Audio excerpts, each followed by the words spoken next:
Welcome, everyone, to Talia Tuesday on the Blueprint Podcast, where we dive deep into the realms of confidence and assertiveness with our co-host, Talia Bombola. As a licensed marriage and family therapist and specialist in confidence and assertiveness, Talia brings a wealth of expertise and insights to our discussions. Join us each Tuesday as we explore practical strategies, personal anecdotes, and empowering advice to help you cultivate the confidence and assertiveness you need to thrive in all aspects of life. Get ready to unlock your full potential and build the life you desire with Talia and Jason as your guides. So the first question is, hi. I like the highs. Hi. So it always makes me feel good. I've been following your reels for quite a while, and I've learned a lot so far. I'm very grateful for that. I understand to give the avoidant space. Do you? Do you understand? I don't like it, but I understand it. You were talking about a reasonable time, but what is reasonable? I had a little argument with my avoidant partner on Thursday, and he's sending me a voice message that we will see each other on Monday, as we have made plans already for that day. Is 5 days reasonable? No contact at all from both sides? I don't really want to see him either, but cutting off the contact for 5 days for something, but cutting off the contact for a stupid thing. Good God. But cutting off. Sorry. I'm sorry. Words are hard. No, they really are. It's always interesting, man. But cutting off contact for 5 days for a stupid thing seems a lot to me. I'm curious about your thoughts. Thanks in advance. My gut reaction was if they already had plans and the partner followed through and was like, "Hey, I'll see you for our predetermined plans." That's a good sign. Like they didn't cancel the plans. That would be more like, "Where is this going?" territory. Everybody's nervous system is tuned to a different frequency in terms of how long they need for decompression. So, masters of relationship end up maybe needing 20 minutes to an hour, whereas in the beginning when people are first starting, they might need a few days. Yes, I would say the no contact at all during that time might be destabilizing to the recipient's nervous system, but it's not the most unrealistic thing. It's like a planned silent treatment, if you will. So could it be healthier? Yes. This is I, also separate from attachment style, I but it's know, but it yeah. also says I don't really want to see him either. I feel like that's something we tell ourselves of, "Fine, like, I didn't wanna see you anyway," but she also I'm assuming it's a woman, she also could be feeling like, "Yeah, I don't wanna see you. If you don't wanna see me, I don't wanna see you." It could be responsive and defensive, or it could also Right. be like a delusion of, "I'm fine, everything's fine," but it really Yeah. depends on who you are. Is this normal? Is this their standard MO that they need 5 days to decompress? That would be a lot for me. I don't think I could be in a relationship with someone like that. Not that there's anything wrong with 5 days, it just doesn't jive well with my needs. So I Right. would if I were this person, I would ask myself, does this relationship match my needs? Are my needs getting met? Or does the 5-day limit, if that never changes, would I stay? If it gets smaller, could I tolerate that? I would look at it more existentially, but that's just how I think as a person. That'd be my advice. What about you? I don't want people to get all hung up, especially in the beginning, right? If Yeah. there's a distance of five days in the beginning, I think Yeah. that's totally fine. I think it's normal to have that. You're talking about reasonable time, but what is reasonable? I had a thought and I totally lost it. It'll come It's back. all right. I don't know that it will. Um, You're like, I'm not confident. The I am train has left the station. I We've am not not confident. If you saw what I've been doing and trying to keep up with doing all this stuff, it's yeah, I just can imagine it's a lot. Yeah. on top of doing the men's program and editing the video and doing all Mhm. that stuff. So it's I think and 24 hours is reasonable. That's what most couples therapists would say, don't let things go more than a day, 24-hour clock, but that yeah. takes time to scale up to. So, if the person communicates to you the amount of time, that is reasonable because they're telling you there's an end limit. It would be unreasonable if they just left it like, "Oh, I need space." It's like, then book a trip to Mars. Like, I'm not giving you unlimited space with no end time. Reasonable is an end time. It may not be the amount of days you like, but it can slowly work its way down to less time, and the cycle of disconnect to connect can also be lessened over time. And this person could voice that to their partner. Hey, I would still like to touch base with you during the 5 days. It's not one partner makes all the rules.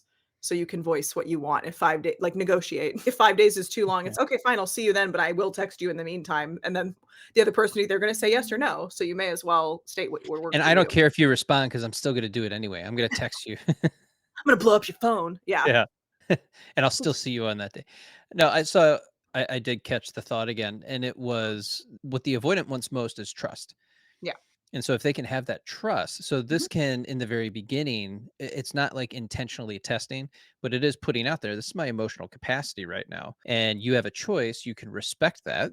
Mhm. And in respecting that emotional capacity, and I don't want you getting your hopes up over this, but over time, now you've proven that you are trustworthy. Not that you weren't trustworthy to begin with, but to the nervous Right, system of yeah, the avoidant, yeah, you now become a person that is safe, that they yeah, can be around, that they know isn't going to abandon them, that is right. going to show up, that is going to be present. Tolerant. And over time, that does have that effect if you're willing to go that far. Good. However, you want to make sure that you're checking in with yourself to make sure that you're not self abandoning or going against your goals, values, and standards for a relationship with you. I have had quite a few people give me their success stories over on Facebook and drop it in the comment section Mhm. that before I found your content, being my content, Yeah. they didn't know anything about attachment styles. They didn't really know much about the avoidant, but they took it on good faith that what I was saying was something that was going to be positive and helpful. Yeah. And sure as shit, they're now in a stable, loving Mhm. relationship with their avoidant. Now, is that going to Mhm. be long lasting? I don't know because I don't know that relationship, but Yeah. that's the feedback that I'm getting, and this is 6 months into whatever's happening for that person. So there's been Right. some time in this that they've Mhm. been following, doing some of the work, making the effort, and now there's just that's the superpower that the anxious attacher has. When you surrender, when you release that control, now all of a sudden the relationship takes a shift, Mhm. and it's a very positive one for the avoidant mainly. And that's why Yeah. we always hear people say, why do I always have to do the heavy lifting? And it's like, you don't, but if you can Yeah. just release a little bit, just a little bit, Little. then the dynamic of the relationship can change. Yeah, and then maybe it will be for this person less than 5 days. Maybe they're saying that because that amount of time typically has always been interrupted and it, like, ends Yep. up it's 5 days, but really it's 2 days amortized over the course of 5 days because it gets interrupted, where if you're like, Yeah. "Okay," and you're like, "I hate this, I'll give it a try. Like, I'll do an experiment once. This could be the last time I ever try it, who cares? For these 5 days, I'll go do whatever I like. I'll do my hobbies. I'll see my friends. I'll focus on anything else but my relationship, still being mindful and committed to it, focusing on what you want to do. And then who knows, by Tuesday or when you see your partner, you might feel much better because you're like, wow, I gave back to myself. And you might find them on day 3 or 4 texting you, hey, I really miss you because you've given them that Yep. space for the avoidant is safety, space for the anxious is danger.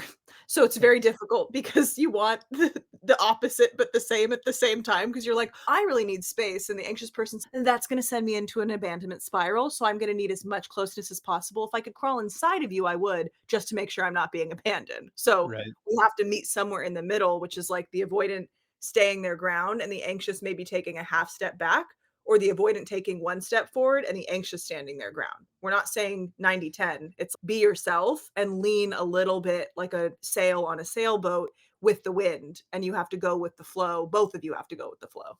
Yeah, it's so interesting because you're meeting the avoidant halfway, and Yeah. that's really that's such a disconnect for people who have an anxious attachment style. But then you also have to turn around and meet yourself halfway.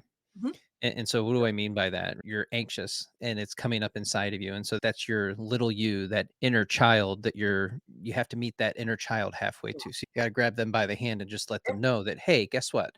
Okay. We're gonna meet the avoidant halfway, but we're gonna do Yeah. this together. We're gonna do this Yeah. together, I'm not alone right? because I always have little me. Yeah. And so we're gonna navigate this. We're gonna figure this out, and hopefully that works. Mhm. But sometimes the avoidance a little too avoidant, and it doesn't work the way you want. But Yeah. at least you met yourself, and Yeah. that's a big step. And you'll have to do that no matter who you're with. So, Yes.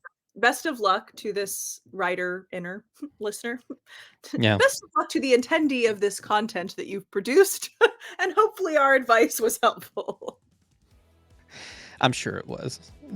It's It's us. fine. Thank you all for tuning into today's episode of Talia Tuesday on the Blueprint Podcast with Talia Bombola. Remember, building confidence, self love, and assertiveness is a journey, and each step you take brings you closer to your goals. Be sure to subscribe to the podcast for more insightful conversations and practical tips to support your personal growth, and head over to my Stand store to sign up for the 21 Day Self Love Challenge. on sale now, and you can also drop a question for Talia and I for the podcast. Until next time, keep embracing your strengths, asserting your boundaries, and living authentically. Take care, and we'll see you next Tuesday on the Blueprint Podcast.